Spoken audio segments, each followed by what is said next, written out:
If you could stand still for a moment, I require something of you.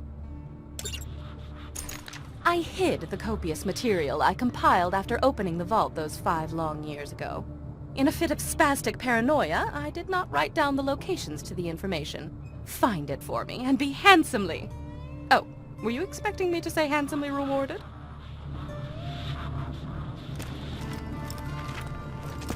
If Hyperion invades the city, I'm gonna be the first to get shot.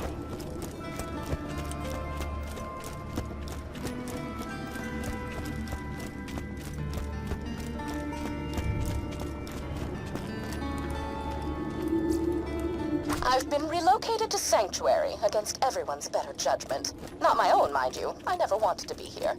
I was perfectly content to live out my days in a non-standard living arrangement with 2 ceiling chairs I met at a bar fight. Oh, they're adorable. They barely speak any English. And if you have to ask what a ceiling chair is, I pity the life you've wasted. I should discuss the scroll-ophant in the room.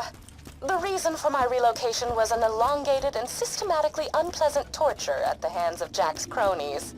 Roland and his well-defined pectoral muscles were kind enough to entrust the vault key with me after the awakening of the Destroyer. Not to be confused with the Warrior. Seriously, those sound nothing alike. Oh, right, torture. I asked nicely on several occasions to take proper precautions against bacteria on the instruments, but it fell upon idiotic ears. As they cut into my flesh over and over, I would fade in and out of consciousness and whisper to the ceiling chairs that it was going to be okay. Clark was afraid at first. His 4 legs trembled against the cold ceiling. But he knew he had to be strong for me. Then they went to work on his brother, Philippe. Philippe. Philippe was so brave.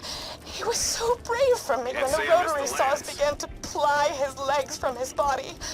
Clark cried out for his brother, even when one of the torturers inadvertently sat on him and muffled his cries. The last thing Philippe said before he passed on to the great wooden beyond was, "I love you, Patty. I love you." And then he was gone. It's lonely here in Sanctuary. Sure, Clark prattles around on the ceiling, but it's hardly the same. Jack has taken so much from me.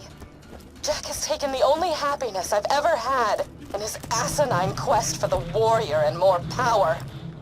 Revenge is as pointless as music, but on this occasion, I will allow myself the revenge. I will allow myself to aid in his downfall. Mark my words, Jack. You're going to die. Ah! The chronicles of my torture. I shall warm up some cold cocoa and listen to these again.